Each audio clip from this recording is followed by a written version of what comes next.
les promesses de Dieu te rendent invincible.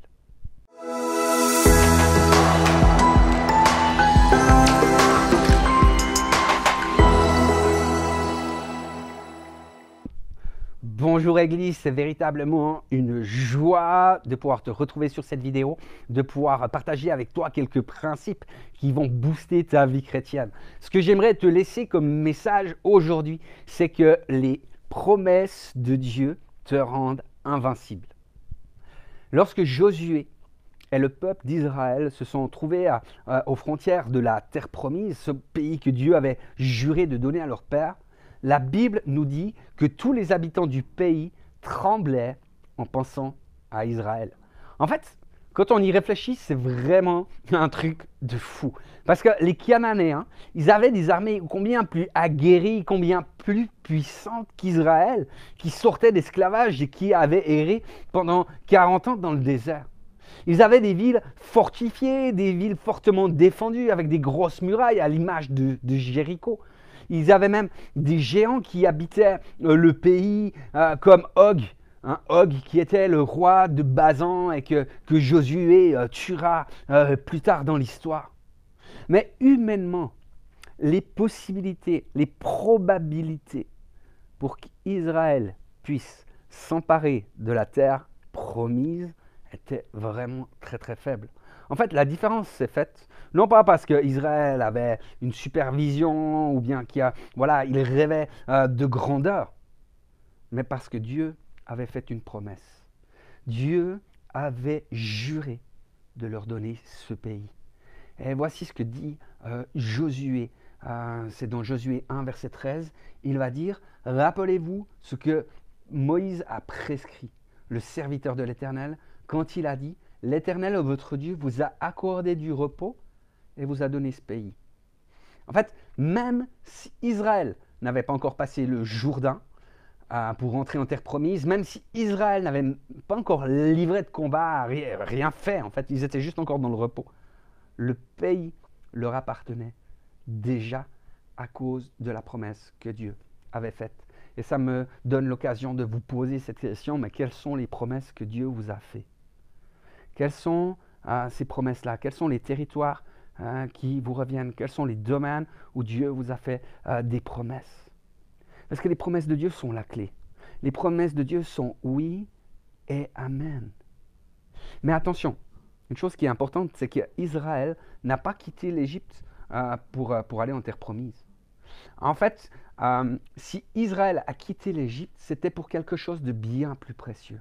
En fait, Israël avait rendez-vous dans le désert pour rendre un culte à Dieu. Il avait un rendez-vous divin au Sinaï pour faire alliance.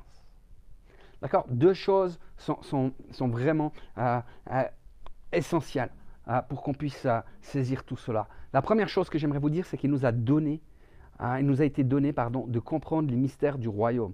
Ça veut dire que lorsque nous sommes dans le lieu secret, tu sais, tu te rends à quelque part au Sinaï, dans le lieu de la Pentecôte, tu te rends là, tu vas dans le lieu secret. Le Père te révèle ses promesses et il va te donner également les stratégies pour pouvoir les acquérir. En fait, les stratégies, c'est ce qu'on appelle la vision, communément aujourd'hui. C'est les moyens qu'on va mettre en place avec l'aide de Dieu pour hériter des promesses. D'accord? Donc c'est Dieu qui a donné la stratégie à Josué pour aller vaincre Jéricho. C'est lui qui a dit au peuple, en faisant une fois le tour de la ville pendant 6 jours, et le 7e jour, vous faites 7 fois le tour de la ville, au son des trompettes, vous allez pousser des cris, les murailles vont tomber. Cette stratégie venait de Dieu. D'accord? Elle n'était pas du tout rationnelle, mais elle venait de Dieu. La seconde chose que j'aimerais dire, c'est qu'en fait, au Sinaï, les Hébreux qu'on appelait alors les fils d'Israël devinrent pour la première fois le peuple de Dieu. D'accord? Ce ne sont pas des individus qui se sont emparés du pays promis. Ce ne sont pas des individus qui se sont emparés des promesses. Ce ne sont pas des individus qui ont vaincu Jéricho. C'était un peuple, le peuple de Dieu, qui marchait dans un ordre précis. C'est l'ordre, c'était que d'abord les hommes, il y avait des hommes équipés qui étaient devant, suivaient les prêtres qui avaient des trompettes, après eux, les prêtres qui portaient l'arche de l'alliance, après il y avait l'arrière-garde et enfin le peuple de Dieu. Et l'Église de Jésus-Christ est fondée sur des principes semblables, bien plus qu'un peuple. Ce sont des filles et des fils qui sont membres d'un même corps. Qui sont membres les uns des autres. Donc, ils sont étroitement liés de manière spirituelle et de manière organique. Il y a une réalité de l'alliance qui les unit et qui s'appuie sur une promesse. D'accord? C'est Dieu qui a donné à l'Église 5 ministères. On trouve ça dans Éphésiens 4, versets 11 à 16. Dans quel but? Premièrement, le perfectionnement des saints. Et puis de pouvoir les libérer pour que chacun puisse exercer le ministère auquel ils sont appelés. D'accord? Donc les promesses que nous recevons de manière individuelle, elles vont prendre de la puissance, elles vont prendre de la force, elles vont vraiment s'empuissancer en s'inscrivant dans la promesse que l'Église a reçue.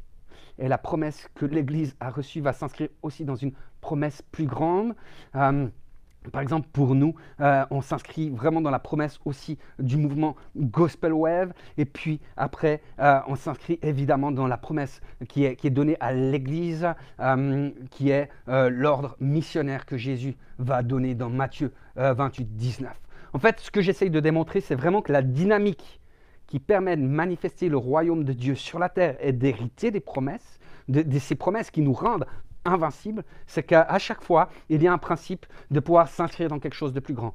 L'Église locale s'inscrit dans une promesse plus grande, qui s'inscrit elle-même dans la promesse de Jésus, de l'Église universelle, dans l'ordre de faire de toutes les nations des disciples.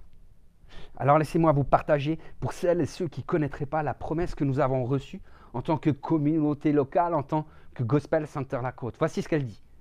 Nous sommes appelés à être une église d'impact pour la côte, la France voisine, et la francophonie. Au Gospel Center La Côte, nous croyons que l'Église est une force et une grâce divine. Jésus-Christ en est la tête et c'est lui qui appelle chaque personne, enfant, adulte, couple et famille, à faire partie du corps. Ce qui nous motive est ce que nous faisons, glorifier Dieu dans tout ce que nous professons, témoignons et dans chacune de ses actions. Forcément, de nous-mêmes, c'est comme Israël, en face de la terre promise, nous n'avons aucune capacité. Mais par la foi, parce que les promesses sont oui et amen. Alors nous verrons cela. Peux-tu toi aussi t'inscrire dans cette promesse? Peux-tu considérer le ministère que Dieu t'a confié? J'aimerais rassurer aussi toutes celles et ceux qui en fait ne savent pas quel est leur appel, quelle est la promesse qui est sur leur vie, qui ne savent pas quelle est leur destinée. En fait, si tu n'as pas reçu de promesse, tu peux simplement t'inscrire dans la promesse de l'Église.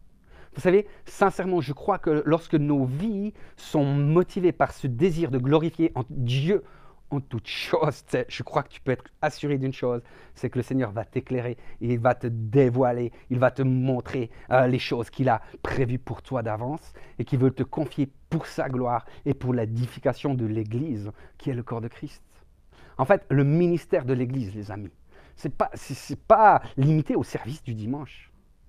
D'accord? Le ministère de l'Église est de pouvoir manifester le royaume de Dieu partout où elle est présente, afin qu'au travers de nos fruits, afin qu'au travers de l'œuvre de l'Esprit, nous pouvons prouver que nous sommes les disciples de Jésus-Christ et que notre Père Céleste soit glorifié.